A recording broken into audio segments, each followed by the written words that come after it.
On July 16, 2011, more than 60 people came to 17-year-old Tyler Hadley's house in Port St. Lucie, Florida, and partied for hours, unaware that his parents' corpses were hidden just behind their bedroom door. At 1:15 p.m. earlier that day, Tyler Hadley posted a status on Facebook that said, "Party at my crib tonight, maybe." There was only one problem. Tyler's parents, Blake and Mary Jo, were home, and since they had recently grounded Tyler for drinking and drug use, they weren't about to let their teenage son throw a party. Some friends knew this.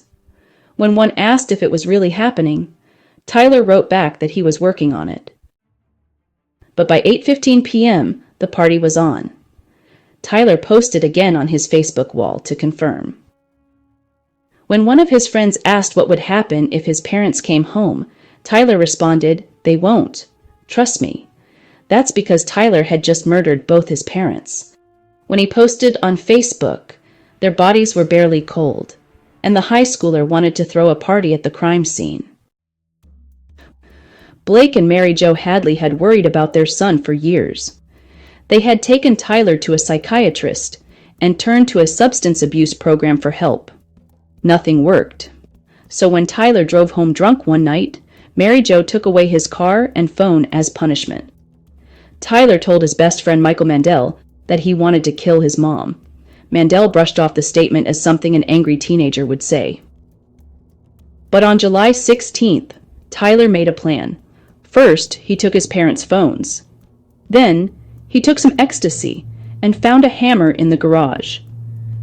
While Mary Jo sat at the computer, Tyler stared at the back of her head for 5 minutes.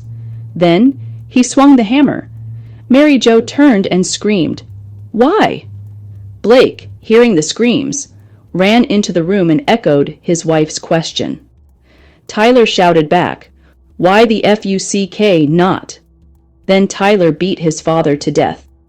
After killing his parents, Tyler dragged their bodies into their bedroom. He cleaned up the crime scene, tossing bloody towels and Clorox wipes onto the bed. Then he invited his friends over for a party. By midnight, more than 60 people had shown up to Tyler's house. None of them knew that the dead bodies of Tyler's parents were in the other room.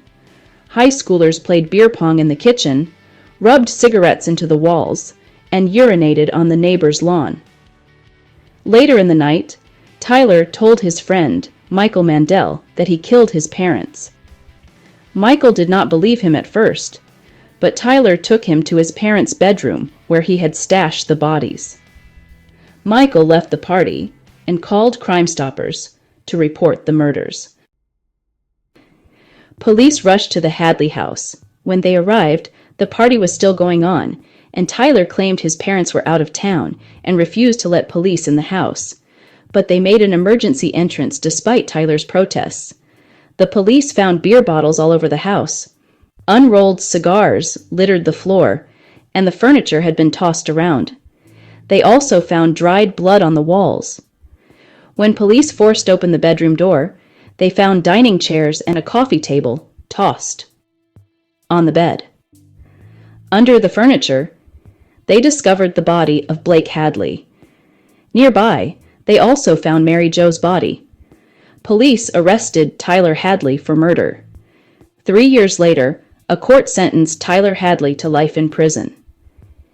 If the police had not shown up, Tyler had considered taking his life. He had a stash of Percocet pills hidden in his room.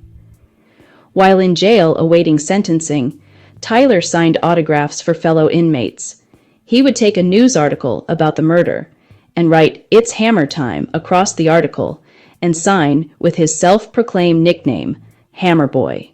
In April 2016, his sentencing was overturned by an appeal judge who stated the lower court did not consider the correct alternative to a life sentence. In December 2018, Tyler Hadley was resentenced to life in prison. If you like to learn about cases like this, please like and subscribe. It really helps out the channel.